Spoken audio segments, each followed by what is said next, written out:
যদি বলি আমার ঘৃণা কি তুমি জয় করেছ, যদি বলি তোমার অধিকার তুমি আবার আদায় করে নিয়েছ, তোমার নূপুর তার ঘৃণাকে দূরে সরিয়ে দিয়ে আবার আগের মতো তোমার কাছে ফিরে এসেছে, তুমি তোমার নূপুরকে তোমার বুকের মাঝে জড়িয়ে নেবে না? তাকে অধিকার ফিরে পেয়েছো বলে কষ্ট দিয়ে আগের প্রতিশোধ নিতে চাও? হ্যাঁ, প্রতিশোধ তো আজ নেবই। এতটা দিন তুমি আমার হৃদয়টাকে মরুভূমি করে রেখেছো, সেই মরুভূমিতে আবার নতুন করে ভালোবাসার বৃষ্টি তো তোমাকেই ঝরাতে হবে। রবিন, রবিন,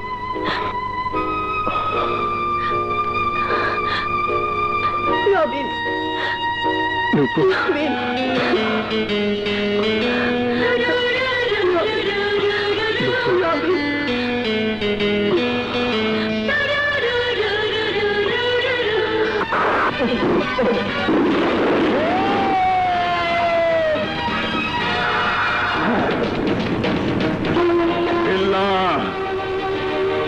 তুই অনেকের জীবনে তোর ঢোল বাজিয়ে সর্বনাশ করেছিস, এবার আমরা ঢোল বাজাবো।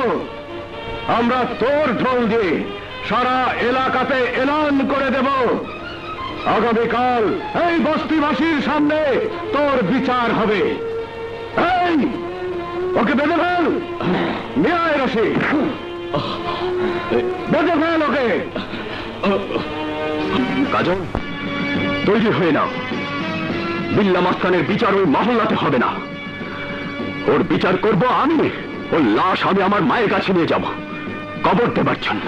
তাই হবে দুর্জয়, আমিও আমার মা বাবার হত্যার প্রতিশোধ চাই।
তোমার সাথে দেখা হবার পর কেন জানি আমারও মনে হচ্ছে আমি প্রতিহিংসার আগুনে পুড়তে পুড়তে তোমাকে ভালোবেসে ফেলেছি। আবারও বেঁচে থাকার নতুন করে স্বপ্ন দেখতে শুরু করেছি। কেন জানি তোমার প্রতি দুর্বল হয়ে পড়েছি। আমি তোমাকে ভালোবেসে ফেলেছি কাজল। দুর্জয়,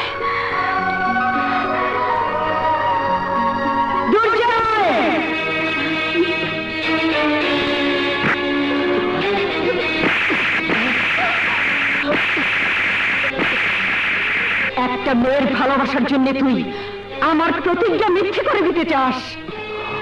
মায়ের চোখের পানির চেয়ে একটা মেয়ের মুখের হাসি তোর কাছে বড় হলো? মিথ্যে করে দিলি তুই আমার জীবনের একমাত্র চাওয়াকে।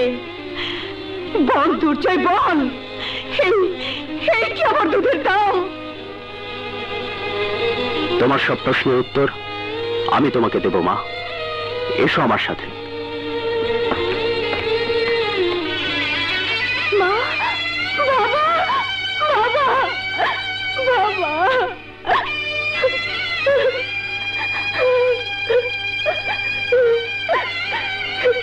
মা, এই দেখো, এই হলো কাজলের মা বাবার কবর। তোমার সন্তানকে যে বিল্লা বাহিনীর লোকেরা তোমার চোখের সামনে খুন করেছে, ঠিক একইভাবে ওরাই কাজলের চোখের সামনে ওর বাবা মাকে খুন করেছে।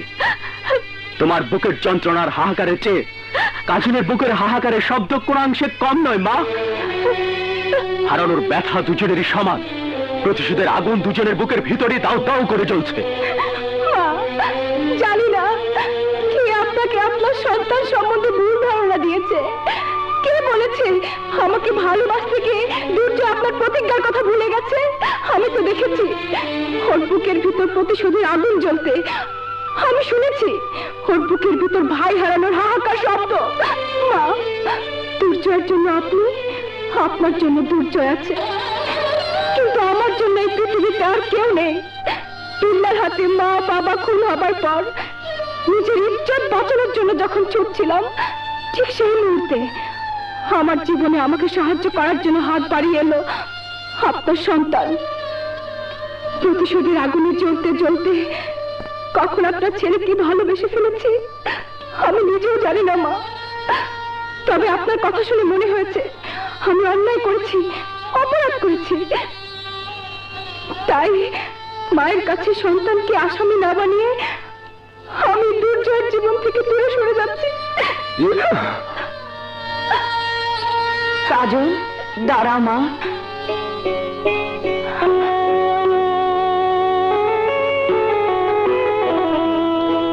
আমি তোমাদের ভুল বুঝে অপরাধ করেছি, সেই অপরাধের শাস্তি তুমি আমাকে দিতে চাও মা? আমি তোমাদের দোয়া করছি তোমরা প্রতিশোধ নেবার জন্য দুজন দুজনের হাত ধরে এগিয়ে যাও। লম্বা মানুষের হাঁটুতে বুদ্ধি, তোমার ব্যাপার কত ভুয়া বাইরে। এই বিল্লা মাস্টার তোমার উপর ভরসা করে আমার এই পঙ্গু ভাইজান মতো হাতটা উঠে বসে থাকুন। ভাইজান, তুমি যদি প্রতিশোধ নিতে না পারো তাহলে আমাকে গলা টিপে মেরে ফেলো। আমার এই পঙ্গু পায়ের দিকে তাকালে মনে হয় আমার ভাইজানের সব ক্ষমতা, সব শক্তি শেষ হয়ে গেছে। না, বিল্লা একজনই। বিল্লার হুঙ্কারের সাগরে প্রচন্ড ঢেউ শুরু হয়, বিল্লার নিঃশ্বাসে ঝড় শুরু হয়, বিল্লার শরীর নাড়া দিলে ভূমিকম্পের মতো মাটি নাড়া দিয়ে ওঠে। ঠিক, সব ঠিক, কিন্তু তোমারও জানা উচিত সাগরের সব ঢেউ নৌকা ডুবাতে পারে না, সব ঝড় সবকিছু ভেঙে দিতে পারে না, সব ভূমিকম্পে মাটি নড়ে উঠলেও ধস নামাতে পারে না। তাই বলছি, শত্রু তোমার চারিদিকে, তোমার পা ফেলতে হবে সাবধানে। আমার একটা প্ল্যান মিথ্যে হয়েছে, কিন্তু আরেকটা প্ল্যান মিথ্যে হবে না। প্রতিশোধ আমিও চাই। কি করতে চাও তুমি? আমি তোমাকে মহল্লা আক্রমণ করতে বারণ করেছিলাম, আবার আমি বলছি যখন মহল্লাতে দুই ভাড়াটে মাস্তান থাকবে না তখন মহল্লা আক্রমণ করে ওই দুই ভাড়াটে মাস্তানের দুই প্রেমিকাকে তুলে আনতে হবে।